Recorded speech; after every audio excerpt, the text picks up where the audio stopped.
சமூக ஆர்வலரான அன்னை வி.ஜி. சரவணன் அவர்கள் கடந்த 3 ஆண்டுகளுக்கும் மேலாக சிறுவைகுண்ட தொகுதி மற்றும் அதன் சுற்று வட்டார பகுதிகளில் உள்ள ஆதரவற்ற ஏழை எளியவர்களுக்கு இல்லம் தேடி மதிய உணவு மற்றும் இரவு உணவு வழங்கி வருகிறார்.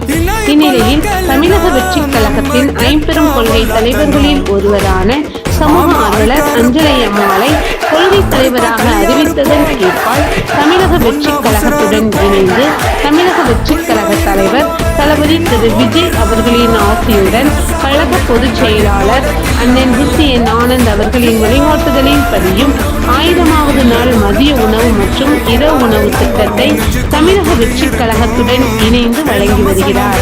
19/7/2025 இன்று 1131வது நாளாக சிறுவைகுண்டம், கோட்டைக்காடு மற்றும் மங்களக்குறிச்சி அதன் சுற்று வட்டார பகுதிகளில் உள்ள 60 ஆதரவற்ற ஏழை எளியவர்களுக்கு தமிழக வெற்றிக் கழகம் தூத்துக்குடி மேற்கு மாவட்டம் அன்னை வி.ஜி. சரவணன் அவர்களின் சார்பில் மதிய உணவாக முட்டையுடன் கூடிய கத்தரிக்காய் குழம்பு சாப்பாடு வழங்கப்பட்டது.